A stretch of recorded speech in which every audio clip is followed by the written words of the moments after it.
ابتدا ہے رب جلیل کے بابرکت نام سے، جس نے ہمیں جذبہ ایمانی عطا کر رکھی ہے۔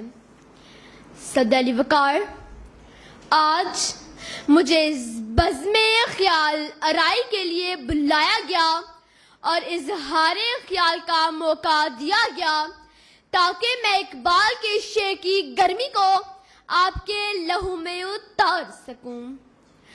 خودی کو کر بلند اتنا کہ ہر تقدیر سے پہلے، خودی کو کر بلند اتنا کہ ہر تقدیر سے پہلے، خدا بندے سے خود پوچھے بتا تیری رضا کیا ہے۔ صد علی وقار، جب اس فلسفے کی شدت کو میں نے محسوس کیا تو میرے دل سے ایک آہ نکلی اور سکوت کے عالم میں یہ سوچنے لگی کہ کیا آج اقبال کی خودی ہم میں زندہ ہے؟ صد علی وقار، اقبال کی خودی بے پناہ دولت، عیش و آرام اور آسان زندگی کے بجائے صداقت، عدالت اور شجاعت کے بلند مقام میں موجود ہے۔ تو چلیں بات کرتے ہیں نوجوانوں کے جذبوں کی۔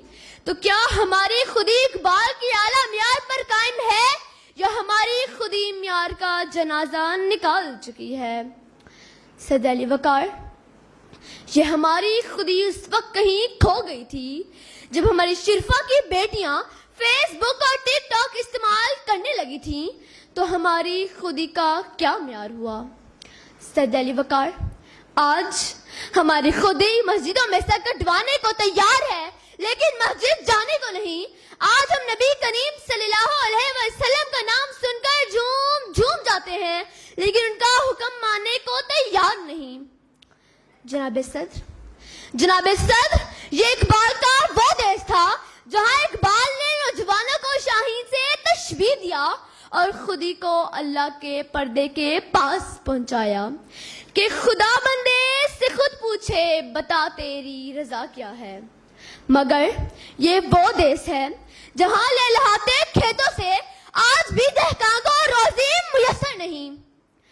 نہ ملا کی وہ آزار رہی، نہ غازیوں جیسی شجاعت رہی، نہ مجاہد کا گرم شعلہ لہو رہا۔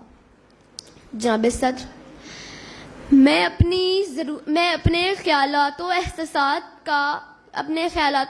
اس یقین کے ساتھ آپ کے حوالے کرتی ہوں، جب اپنا قافلہ عزم و یقین سے نکلے گا، جہاں سے چاہیں گے رستہ وہیں سے نکلے گا، لباس غیر نہ ہوگا جب تن پہ اپنے، نہ پھر کوئی سانپ آستین سے نکلے گا، جو بانٹے گا عالم میں روشنی اپنی، مجھے یقین ہے وہ آفتاب اسی سرزمین سے نکلے گا۔ شکریہ۔